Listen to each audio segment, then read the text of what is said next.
Allô, bonjour ou bonsoir à toi, dépendamment de l'heure à laquelle tu nous suis. Un bonjour à toi si tu nous suis sur Facebook ou YouTube et un bonjour spécial aussi à toi qui nous suis sur Newta Télévision, la chaîne 356 sur Canal+. Mon nom est Ariane Kisanga et j'aime la présence de Dieu. Bienvenue sur Alpha Ministries dans notre émission Le Partage. As-tu créé de l'espace pour Dieu? Créer de l'espace pour Dieu, se prendre une décision, c'est prendre plutôt une décision consciente d'être disponible pour Dieu partout où tu te trouves. Être disponible pour Dieu, ça veut dire être disponible à prendre un temps de prière, ça veut dire être disponible à étudier sa parole, à méditer sa parole ou même à faire un ministère pour lui, à le servir partout où tu te trouves. Est-ce que tu te trouves? Est-ce que tu es disponible pour Dieu? As-tu créé de l'espace pour Dieu? J'espère que tu l'as fait. On va lire ensemble dans Romains 8, verset 11, et je vais lire de la version Louis II. La parole de Dieu dit: « Et si l'esprit de celui qui a ressuscité Jésus d'entre les morts habite en vous, celui qui a ressuscité Jésus, le Christ, d'entre les morts rendra aussi la vie à vos corps mortels par son esprit qui habite en vous. » Alors, avant qu'on commence aujourd'hui, je veux que tu puisses remercier le Saint-Esprit pour l'esprit qui habite en toi, pour la vie qui est en toi. Si tu sais aujourd'hui respirer, si tu es compté parmi les vivants, c'est parce que Dieu a mis son esprit en toi. C'est parce que le même esprit qui a ressuscité Jésus-Christ d'entre les morts te donne aujourd'hui la vie. Si tu avais un membre de ton corps qui ne fonctionnait pas, qui aujourd'hui est capable de fonctionner, c'est parce que le Saint-Esprit l'a fait en toi. Si tu avais expérimenté la mort quelque part, ça peut être tes finances, avait séché, ça peut être, tu avais peut-être manqué quelque chose pendant longtemps et tu as revu la vie, c'est pas à cause de tes forces, mais c'est à cause du Saint-Esprit. Alors, je veux que tu puisses prendre un moment aujourd'hui avec moi pour dire merci au Seigneur. Merci au Saint-Esprit. Merci pour la vie que le Saint-Esprit met en toi. Merci parce que celui qui vient, qui vivifie ce corps mortel que tu as, celui qui est venu rendre la vie à cet organe qui ne fonctionnait plus, celui qui est venu rendre la vie, même là où toi tu pensais que c'était déjà fini. C'est à cause du Saint-Esprit que cette situation-là est encore revenue à la vie. Alors on veut juste dire merci au Seigneur ensemble. Saint-Esprit, nous te disons merci. Merci parce que le souffle de vie que nous avons n'est pas de nous-mêmes. Nous n'avons pas ça de nous-mêmes. C'est pas notre force, mais c'est toi qui es venu. C'est toi qui souffle en nous. C'est toi qui vis en nous. Nous sommes comptés parmi les vivants à cause de ton esprit. Esprit de Dieu, nous te disons merci. Nous t'élevons, nous te louons, nous te magnifions pour tout ce que tu es pour nous, pour tout ce que tu continues à faire pour nous, pour ta présence dans nos vies, pour éternel, mon Dieu de gloire, ton onction, pour ton accompagnement. Saint-Esprit, nous te disons merci et nous remettons ce moment entre tes saintes mains. Que ça soit pas mes paroles, que ça soit pas mon message, mais que ce soit ce que toi tu veux qu'une personne puisse entendre aujourd'hui. Dans le nom puissant de Jésus, nous avons ainsi prié et les saints de Dieu disent Amen, Amen, Amen. Alors, aujourd'hui, nous allons partager sur fort, aimant et réfléchi. C'est ça le titre ou le thème. Fort, aimant et réfléchi. Et nous allons examiner une chose ou certaines choses que le Saint-Esprit fait dans nos vies, à l'intérieur de nous. Parce que c'est très facile en tant que chrétien de connaître qui est le Saint-Esprit, de réciter les noms que la Bible ou que la parole de Dieu attribue au Saint-Esprit, de réciter même les caractères ou les critères de ce Saint-Esprit et réciter son rôle. Mais c'est difficile pour nous des fois de pointer du doigt ce que fait le Saint-Esprit exactement dans nos vies. Si quelqu'un venait à vous demander qu'est-ce que le Saint-Esprit est en train de faire aujourd'hui, en ce moment dans ta vie? Est-ce que tu sais répondre? Est-ce que tu sais dire que le Saint-Esprit m'aide dans ceci ou le Saint-Esprit me conseille dans cela? Ou est-ce que tu sais seulement quand on vient te poser la question, qui est le Saint-Esprit? Et là, tu sais réciter, il est notre conseiller, il est notre force, il est ceci, il est celui qui nous reconforte, il est ceci et cela. Et aujourd'hui, on veut juste voir qu'est-ce que le Saint-Esprit fait en fait à l'intérieur de nous.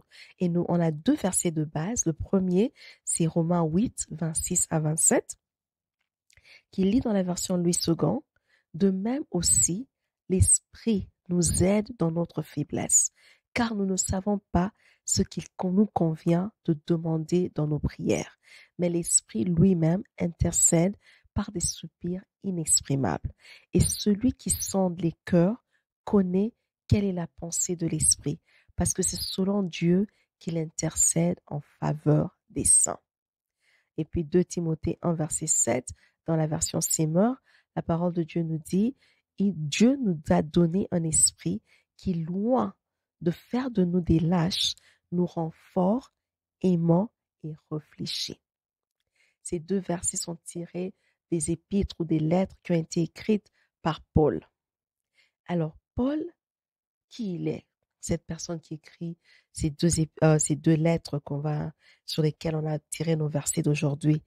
Paul est la personne à qui on attribue 13 lettres du Nouveau Testament, entre autres Romains et 1 et 2 Timothée. Paul est né d'une famille juive à Tars. Tars se trouve dans Sicile, qui est aujourd'hui Turquie.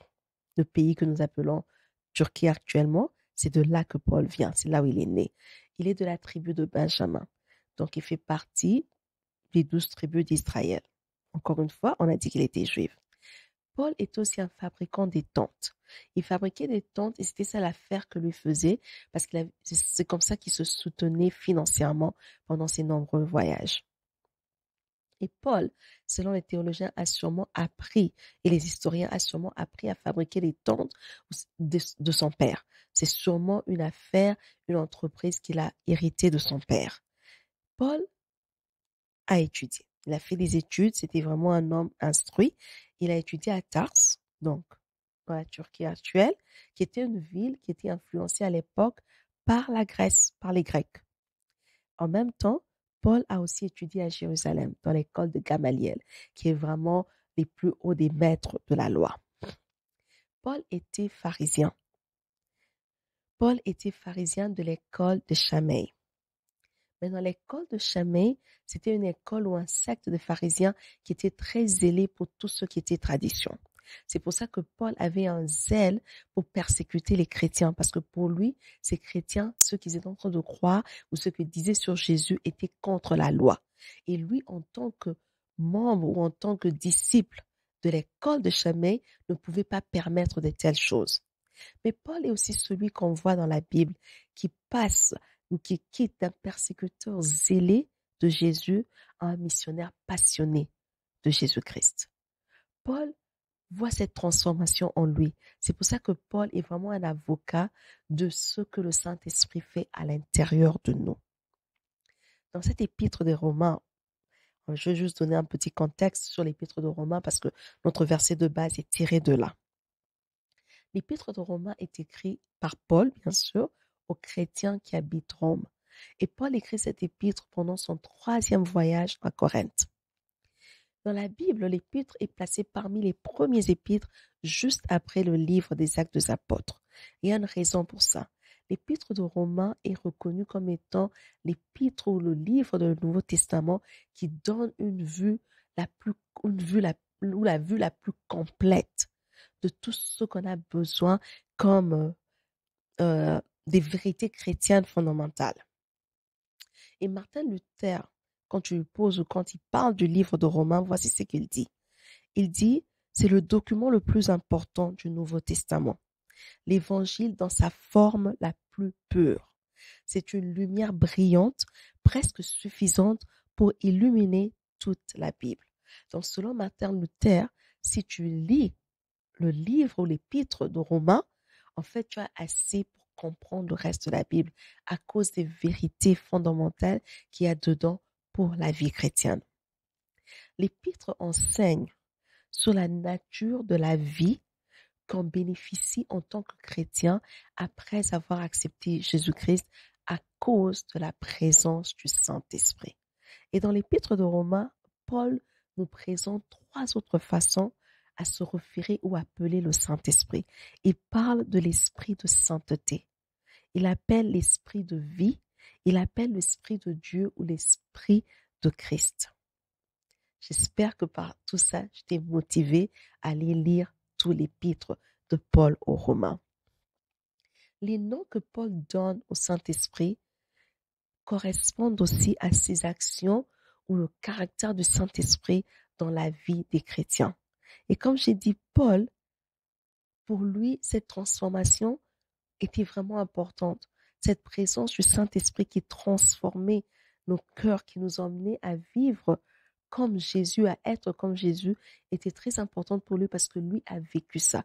Il est allé d'un persécuteur à un missionnaire à cause de la puissance transformatrice du Saint-Esprit.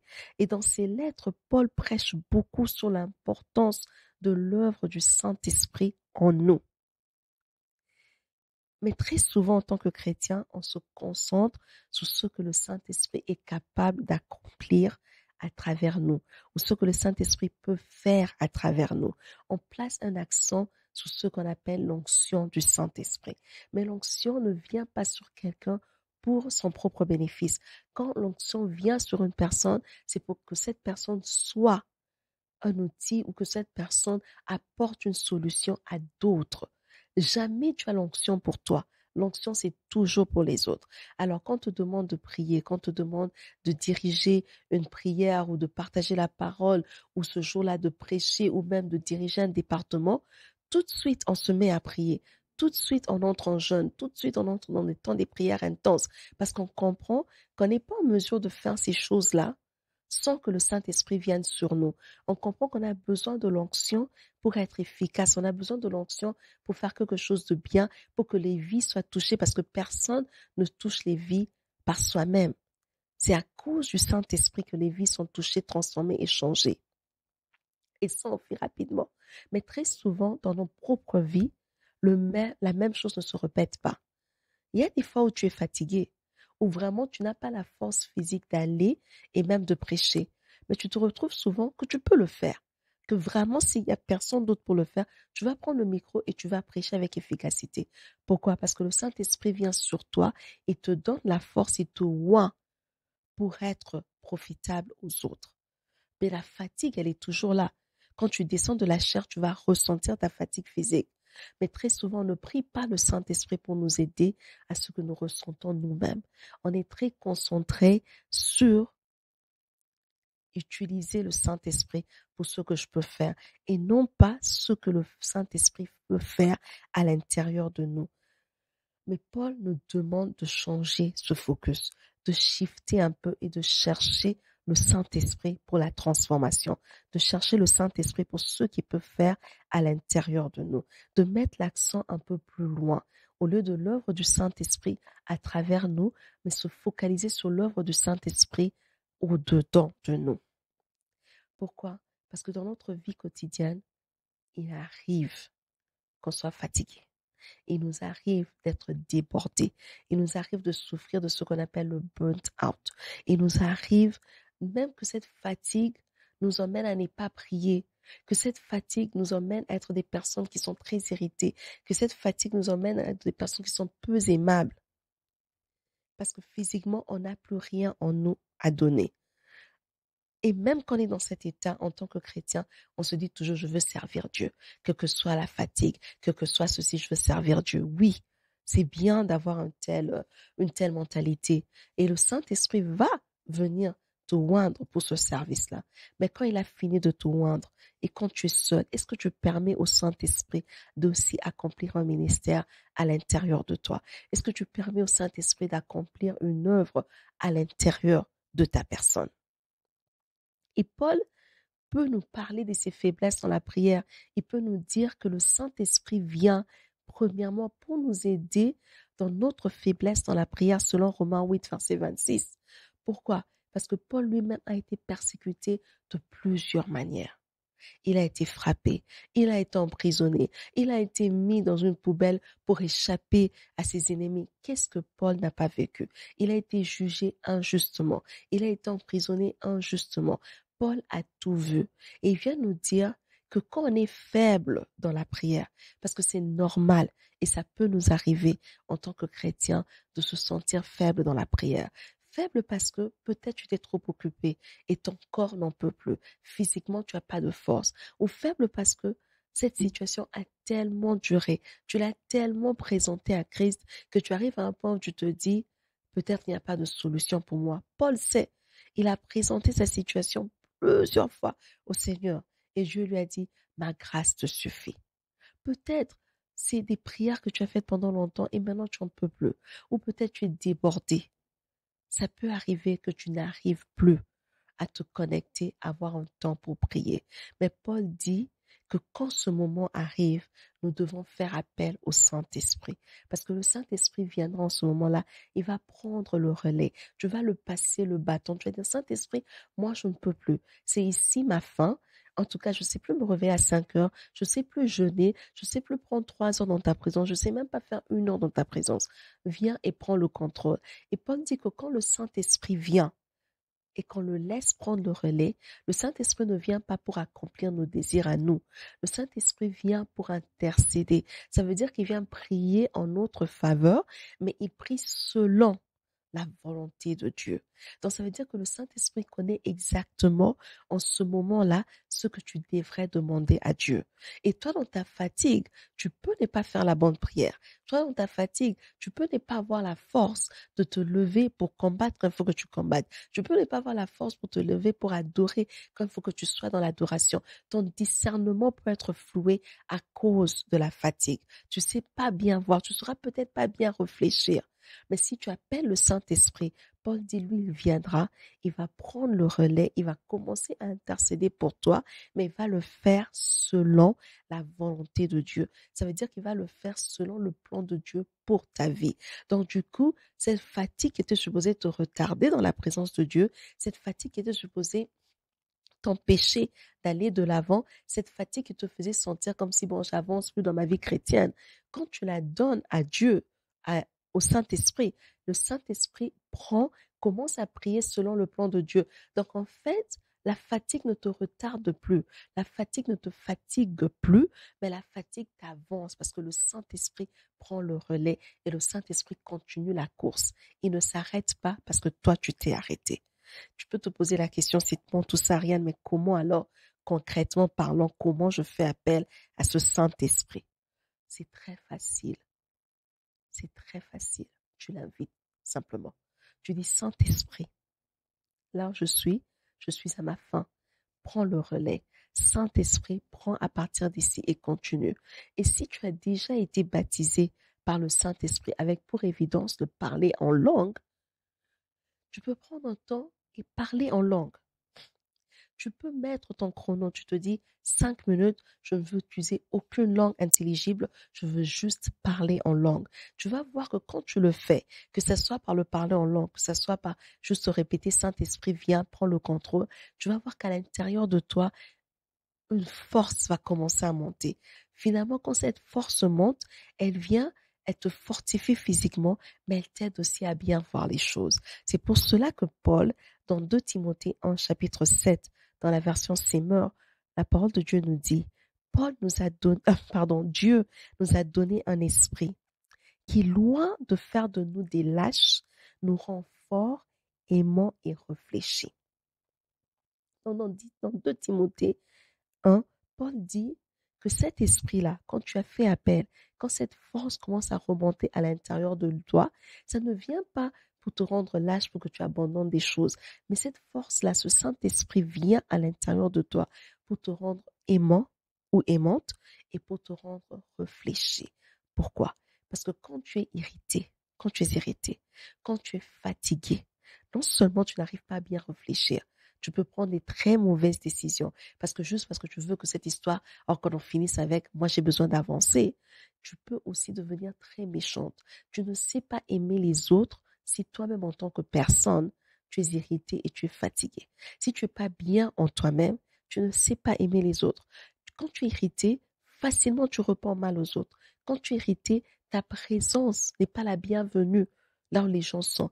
Alors Paul dit, quand tu arrives à cette étape-là, quand tu sens que physiquement tu n'en peux plus, mentalement c'est fini, moralement tu en peux plus, spirituellement tu en peux plus, tu es à ta fin, Paul dit fais appel au Saint-Esprit. Pas pour qu'il vienne te oindre, pour que la prochaine étude biblique, tu sois la personne qui amène des révélations graves. Pas pour que te oindre, pour que prochainement quand tu vas prier, que les gens puissent tomber ou que les gens soient guéris, mais pour qu'il te fortifie toi, pour qu'il travaille à l'intérieur de toi. Parce que toi, tu as besoin d'être fortifié. Quand tu es fortifié, tu peux être aimant. Quand tu es fortifié, tu peux réfléchir mieux. Et quand on pense à ça, ça nous ramène à Galates 5, verset 22, aux fruits du Saint-Esprit. Parmi le fruit, il y a l'amour, il y a la joie, il y a la patience, il y a la tempérance plutôt, et il y a la maîtrise de soi. La version anglaise, au lieu de réfléchir, parle de la maîtrise de soi. Ça veut dire que quand tu es une personne fatiguée, irritée, tu n'as même plus le contrôle de soi. Tu peux donner une mauvaise réponse, tu peux prendre une mauvaise décision, tu peux t'acharner sur une personne à cause de la fatigue. Mais Paul nous dit de faire confiance au Saint-Esprit.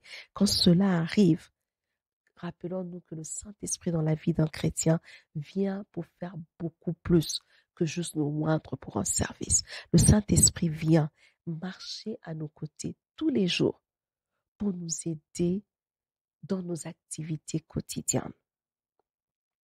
Et le Saint-Esprit est disponible. Peut-être tu suis et tu te dis, je suis fatigué. J'ai besoin du repos, ou j'ai traversé des situations difficiles, j'ai juste envie de pleurer, j'ai juste envie d'être réconforté. Le Saint-Esprit me demande de te dire qu'il est disponible pour venir te soulager de ce fardeau, pour venir te fortifier, pour venir te donner encore une force, pour venir te reconforter. Il est disponible, mais tu dois l'inviter parce qu'il ne fera rien en moins que toi tu puisses l'inviter. Paul dit la fatigue, l'épuisement, l'irritabilité, le manque d'amour, le manque de la maîtrise de soi, le manque d'enthousiasme, le manque de force pour prier ou même pour passer le temps dans la présence de Dieu, nous en souffrons parce que nous manquons très souvent à inviter le Saint-Esprit à agir au-dedans de nous. Le Saint-Esprit n'est juste pas venu pour être sur nous comme onction, mais le Saint-Esprit est aussi venu pour être un agent de transformation à l'intérieur de nous. Alors, je ne sais pas dans quelle catégorie de ces choses tu te trouves. Peut-être tu es la personne qui s'irrite maintenant facilement à cause de la fatigue. Peut-être tu es la personne qui est fatiguée moralement. Peut-être tu es la personne qui est fatiguée spirituellement. Peut-être tu es cette personne qui ne sait plus emmener ce cas devant Dieu parce que tu regardes et tu n'as plus des paroles à dire à Dieu. Tu te dis, mais ça a traîné. Ça fait 20 ans, 30 ans, 10 ans, 5 ans que je souffre de la même chose. Dieu, il sait tout. Donc, il connaît ma situation. Je veux plus prier. Non, le Saint-Esprit est encore là. Il veut juste que tu puisses l'inviter. Alors, on va baisser nos têtes dans la prière. Tu vas penser à la catégorie dans laquelle toi tu appartiens. Et dans cette catégorie-là, je veux que tu appelles le Saint-Esprit. C'est vrai, tu es fatigué. C'est vrai que les choses sont juste difficiles. C'est vrai que le mariage te semble juste fatigant, difficile à continuer. C'est vrai que tu n'as pas la force pour vivre. Peut-être aussi, tu as juste du mal parce que tu es débordé au travail. Peut-être tu es débordé avec les tâches ménagères. Peut-être la situation économique du pays te dépasse et tu n'as plus de force. En fait, en toi, tu as juste tout essayé et rien ne marche.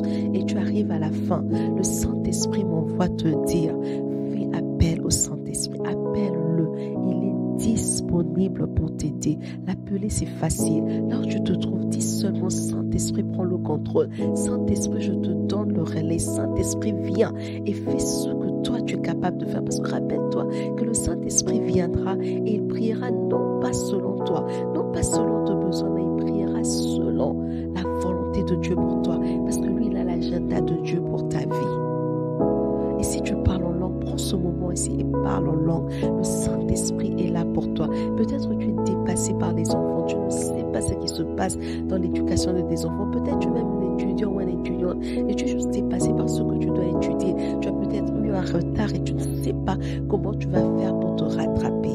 Cette matière, peut-être tu ne la comprends pas et tu te dis, les examens arrivent, qu'est-ce que je veux faire?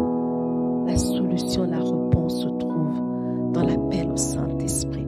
Alors appelle le Saint-Esprit là où tu te trouves. Appelle le Saint-Esprit, dis Saint-Esprit viens. Saint-Esprit viens, prends le relais. Saint-Esprit viens, prends ce fardeau, il est trop lourd pour moi. Saint-Esprit viens, prends ce temps, je ne sais pas le faire. Saint-Esprit viens, prends mon sommeil, que je dorme paisiblement, afin que je sois capable de me réveiller le matin sans problème pour te chercher. Saint-Esprit viens, montre-moi comment je peux réorganiser mon temps pour avoir du temps dans ta présence. Parce que dans ta présence, je suis rendue plus fort ou plus forte.